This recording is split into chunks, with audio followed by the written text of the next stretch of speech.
एक थी महारानी चिनाई, जिसने मौत पर विजय पाकर बिना बूढ़ी हुए 800 साल तक राज किया।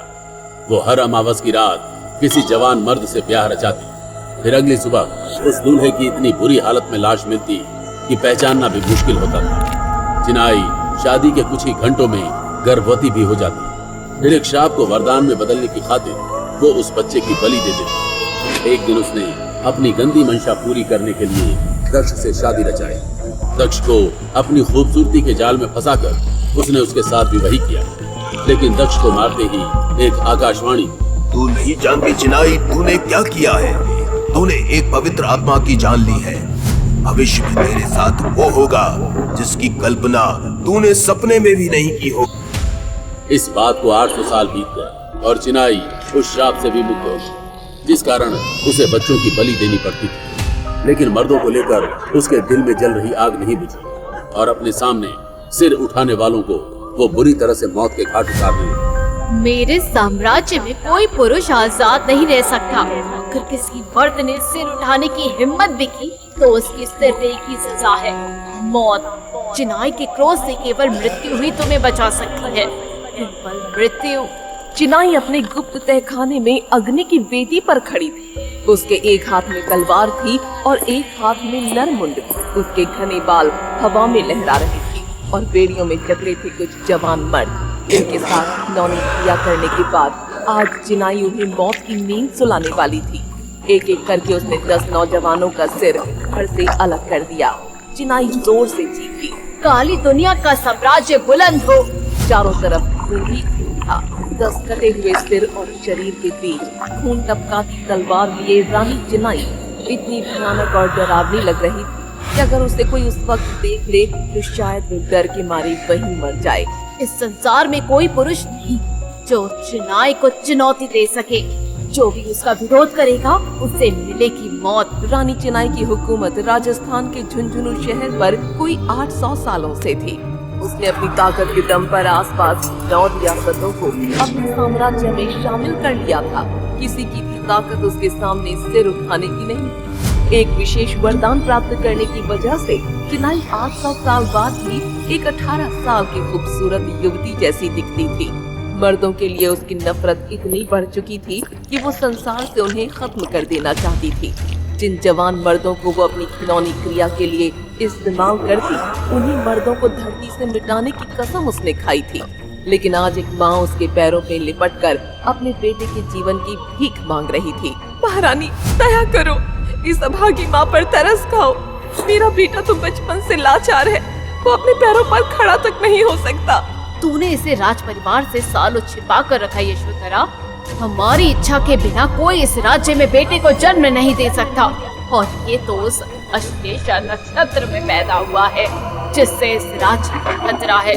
चिनाई जानती थी कि अश्लेषा नक्षत्र में पैदा होने वाले बच्चे से राज्य को नहीं, खुद उसको खतरा था, क्योंकि श्राप के मुताबिक उसका काल किसी नक्षत्र में पैदा होना था। महारानी, ये बस सांसें ले रहा है, इसका जीवन कितना बचा है तो भगवान ही जानते हैं। तूने झूठ बोलकर हम सबसे गद्दारी की है और इसकी सजा तुझे भुगतनी पड़ेगी। ये सुनते ही यशोधरा ने चिनाई को कुछ ऐसा कहा जिसे सुनकर चिनाई एकदम से रुक गई और अपनी तलवार को म्यान में डाल लिया। महारानी, अगर भविष्य में आपको हमसे कोई भी परेशानी हुई तो मैं वचन देती हूँ अपने बेटे के साथ जलती आग में खुद को भस्म कर दूंगी। चिनाई जानती थी कि यशोधरा ने इससे पहले कभी झूठ नहीं बोला था। अपनी ममता के चलते उसने ऐसा किया था।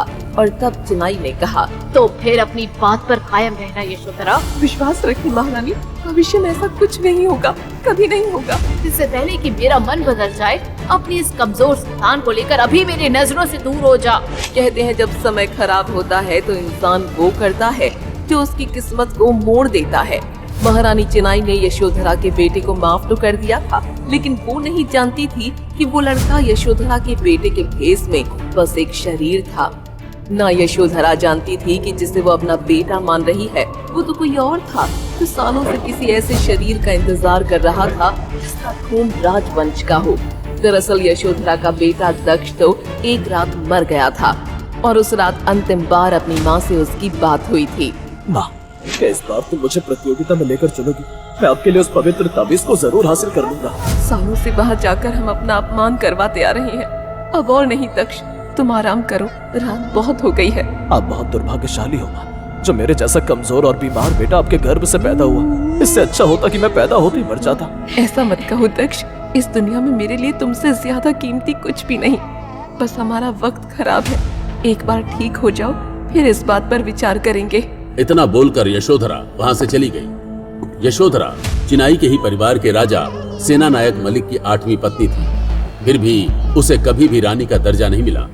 उस दिन जब यशोधरा जैसे ही दक्ष के कमरे से बाहर निकली, वैसे ही दक्ष की मौत हो गई और मौसम में एक भारी बदलाव दिखाई देने लगा। ऐसा लग रहा था मानो आसमान गरज कर बिजली के साथ फट जाएगा। ऐसा भयानक मौसम पिंडारी राज्य में कभी किसी ने नहीं देखा था। तेज हवाओं के चलते सारी बत्तियां बुझ गई और दक्ष के कमरे में अंधेरा हो गया। और तभी अंधेरे को चीरते हुए एक रोशनी टिमटिमाती हुई दक्ष के कमरे में आई और उसके शरीर में प्रवेश कर गई और मरा हुआ दक्ष जी उठा। दक्ष वापस जरूर आया था, लेकिन ये दक्ष यशोधरा का बेटा नहीं था, बल्कि एक 800 साल पुरानी भटकती आत्मा थी, जिसका संबंध झुंझुनू साम्राज्य से था। उसने सालों इंतजार किया था ऐसे शरीर को पाने के लिए, और आखिर वो कामयाब रहा। तेज तूफान था और तभी किसी ने यशोधरा के घर का दरवाजा खटखटाया। दासी पन्ना ने दरवाजा खोला तो वहां सेना नायक मलिक के 8वें राजकुमार देवदत्त उसके सामने खड़े थे। उसके पीछे 6 और लोग, साथ में सिपाही भी थे। छोटी माँ अपने इस लाचार बेटे को कहाँ लेकर गई थी? मुझे तो लगा था कि अब तक ये मर चुका होगा। यशोधरा और दक्ष का मजाक उड़ा रहा ये शख्स कोई और नहीं बल्कि दक्ष का सौतेला भाई देवदत्त था, जिसे अपनी ताकत पर बेहद घमंड था। देवदत्त, ये किस तरह की बातें कर रहे हैं आप? क्या आप भूल गए हैं कि दक्ष आपका भाई है? भाई? ऐसा लाचार और लगभग अपाहिज आदमी और मेरा भाई, वैसे लोग इसे हराम की औलाद कहते हैं। मर्यादा में रहो देवदत्त, राज परिवार के नियम मत भूलो। मैं तो डर ही गया छोटी माँ। अरे माफ करना रानी माँ। आपकी रस्सी जल गई लेकिन बल नहीं गया। ये लो, बड़ी रानी के इस शाही आदेश को पढ़ लो। ये क्या? लेकिन रानी माँ ऐसा कैसे? हाँ, आपको अपने इस बेकार बेटे के साथ आज ही राजमहल खाली करना होगा। आपने देर की तो मेरे काम करने का तरीका तो आप जानती हैं। मैं आपका सामान बाहर फेंक दूंगा। मैं दक्ष को लेकर इतनी जल्दी कहाँ जाऊंगी? आप तो जानते हैं कि वो बीमार है। अरे तो इसे किसी पहाड़ी से धक्का दे दो, आपको भी आराम मिल जाएगा। देवदत्त, आप अपनी हद पार कर रहे हैं। आपने मेरी हद देखी ही कहाँ है, बस अब आपको धक्का मारना ही बाकी है। तभी सबने एक ऐसी आवाज सुनी जो सालों से खामोश थी, और ये आवाज थी यशोधरा के बेटे की। बस माँ, बहुत हुआ। तुम्हें किसी से भीख मांगने की जरूरत नहीं है। हम अभी से महल खाली कर देंगे। देवदत्त एक दिन आएगा जब तुम मेरी माँ के सामने सर झुकाए अपने जीवन की भीख मांग रहा होगा। दासी पुत्र, तेरी इतनी मजाल कि तू एक राजकुमार को चुनौती देगा? देवदत्त गुस्से में अपनी तलवार निकाल लेता है। यशोधरा किसी तरह देवदत्त का गुस्सा शांत करती है और दक्ष को वहां से लेकर दासी पन्ना की झोपड़ी में चली जाती है। हड़बड़ाहट में वो ये भी भूल गई कि दक्ष पहली बार अपने पैरों पर खड़ा था, लेकिन महल छोड़ने के बाद उसे दक्ष के ठीक होने का एहसास होता है और वो अपने बेटे को खुशी से गले से लगा लेती है। यशोधरा की आंखों से आंसू झलक रहे थे। माँ बेटे अपना नया जीवन शुरू करते हैं। दक्ष के अंदर एक 800 साल पुराने राजकुमार की आत्मा थी, लेकिन माँ का प्यार पाकर उसे जीने की एक और वजह मिल गई और वो अब अपनी माँ के लिए कुछ करना चाहता था। एक दिन अचानक उसे ढोल बजने की आवाज सुनाई देती है। वो ढोल नगाड़े इस बात का संकेत दे रहे थे कि पवित्र ताबीज के लिए प्रतियोगिता कुछ ही देर में शुरू होने वाली है। आप ये ढोल नगाड़े सुन पा रही है? पवित्र ताबीज के लिए शक्ति मैदान में प्रतियोगिता शुरू होने वाली है और मुझे इस बार पवित्र ताबीज को हासिल करना है। दक्ष, ये सही समय नहीं है, तुम अभी तैयार नहीं हो।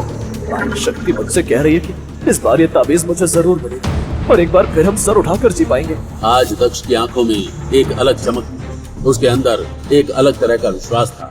ये विश्वास उसे अपने उस जन्म से मिला था जब वो एक राजकुमार था। 800 साल पहले दक्ष अपने साथ सबसे शक्तिशाली पवित्र ताबीज लेकर पैदा हुआ था, जो इस बात का प्रमाण था कि वो एक साधारण बालक नहीं है, लेकिन पिछले जन्म में एक गलती की वजह से वो अपना सब कुछ खो बैठा था। दक्ष आखिरकार माँ के साथ प्रतियोगिता के मैदान में कदम रखता है, जहाँ पूरा राज परिवार मौजूद था और रानी चिनाई एक बड़े से स्वर्ण सिंहासन पर बैठी थी। उसे एहसास भी नहीं था कि दक्ष भी कभी इस प्रतियोगिता में हिस्सा लेने आएगा। और तभी दक्ष की भी नजर महारानी चिनाई पर पड़ती है और उसे देखते ही उसकी आंखों के सामने अंधेरा छा जाता है। दक्ष, क्या हुआ तुम्हें? तुम ठीक तो हो मेरे बच्चे? लेकिन अचानक दक्ष अपने घुटनों पर बैठ जाता है और उसकी आंखें पूरी तरह से बंद हो जाती हैं। वो खुद को एक अंधेरी जगह पर पाता है जहां वो लोहे की बेड़ियों में बंधा हुआ था। चारों तरफ आग फैली हुई और तभी एक स्त्री उसकी तरफ कदम बढ़ा रही थी। उसका चेहरा काले कपड़े से ढका हुआ था और उसके हाथ में एक जलती हुई मशाल थी। वो किसी और भाषा के मंत्र बोल रही थी। अचानक तेज हवा चलने लगती है और उस औरत के चेहरे से कपड़ा हट जाता है। तो वो हत्यारन तू है जो सालों से मासूम लोगों को मौत के घाट उतार रही थी। तू औरत नहीं, एक नागिन है।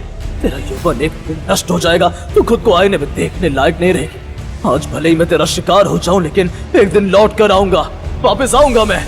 और अचानक से चीख निकलती है और सब खामोश हो जाते हैं। और तभी दक्ष उस भयानक अंधेरे सपने से बाहर आ जाता है और चिनाई की ओर देखता है। और जब महारानी चिनाई की उससे नजर मिलती है तो उसके रोंगटे खड़े हो जाते हैं और उसका चेहरा पसीने से भीग जाता है। कौन है ये और इसे देखकर इतना अजीब क्यों लग रहा है? महारानी चिनाई मर्दों के साथ कौन सी घिनौनी क्रिया करती थी और क्यों एक 800 साल पुरानी आत्मा एक ऐसा शरीर ढूंढ रही थी जिसमें राजवंश का खून है? क्यों चिनाई दक्ष को देखकर पसीने पसीने हो गई? क्या चिनाई का अंत निकट है? क्या दक्ष पवित्र ताबीज को हासिल कर अपनी माँ का सम्मान लौटा पाएगा? आगे की कहानी जानने के लिए देखिए अगला एपिसोड सिर्फ पॉकेट FM के YouTube चैनल पर। और द न्यू अवतार के सारे एपिसोड्स को सुनने के लिए डिस्क्रिप्शन में दी लिंक से डाउनलोड करें पॉकेट FM ऐप।